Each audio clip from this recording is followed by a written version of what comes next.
Shalom, selamat pagi Bapak Ibu Saudaraku yang dikasihi oleh Tuhan. Pagi hari ini perenungan firman Tuhan dengan judul Kristus adalah Ya bagi semua janji Allah, terambil dalam 2 Korintus 1 ayat 20. Demikian bunyi firman Tuhan, sebab Kristus adalah Ya bagi semua janji Allah. Itulah sebabnya oleh Dia kita mengatakan amin untuk memuliakan Allah. Saudaraku yang dikasihi Tuhan, sebelum kenaikannya ke surga, Yesus Kristus memberikan sebuah janji yang berbunyi demikian, dan ketahuilah aku menyertai kamu senantiasa sampai kepada akhir zaman. Dalam Matius 28 ayat 20 bagian B. Dia berkata juga, jikalau kamu mengasihi aku, kamu akan menuruti segala perintahku. Aku akan minta kepada Bapa, dan Ia akan memberikan kepadamu seorang penolong yang lain, supaya Ia menyertai kamu selama-lamanya, yaitu Roh kebenaran. Dunia tidak dapat menerima Dia, sebab dunia tidak melihat Dia dan tidak mengenal Dia. Tetapi kamu mengenal Dia, sebab Ia menyertai kamu dan akan diam di dalam kamu. Aku tidak akan meninggalkan kamu sebagai yatim piatu.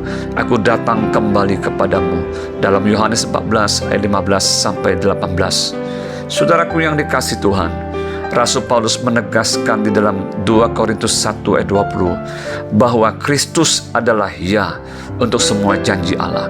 Allah Bapa dan Tuhan kita Yesus Kristus adalah Bapa yang penuh belas kasihan dan Allah sumber segala penghiburan. Dalam 2 Korintus 1 ayat yang ketiga, Dialah Tuhan yang memberikan penghiburan kepada setiap kita orang yang percaya di saat kita mungkin sedang diperhadapkan dengan berbagai penderitaan hidup.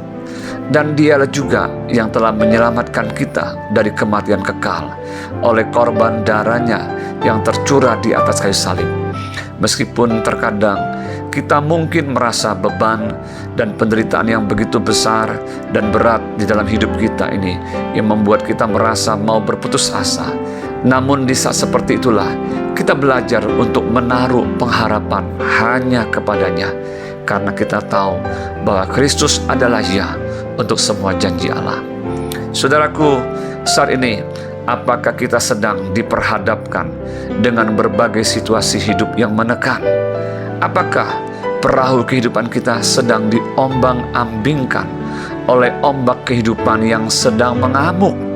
Apakah saat ini kita sudah mulai merasa tidak berdaya dan hampir berputus asa di dalam mengarungi lautan kehidupan di dunia ini?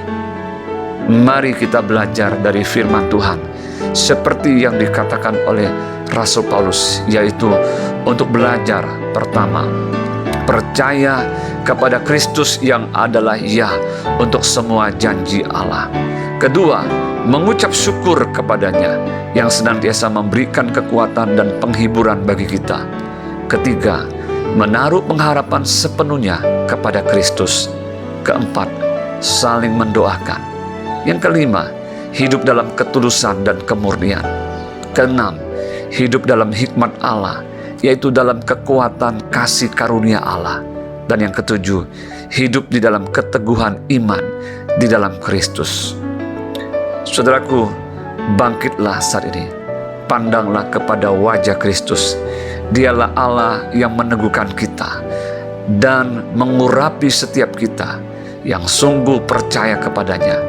Dialah yang telah memeteraikan kita sebagai tanda miliknya, yang telah memberikan kepada kita Roh Kudus di dalam hati kita sebagai jaminan semua yang telah disediakan untuk kita. Haleluya! Sekali lagi, Kristus adalah Ya untuk semua janji Allah bagi kita. Selamat pagi, selamat beraktivitas. Tuhan Yesus memberkati. Shalom.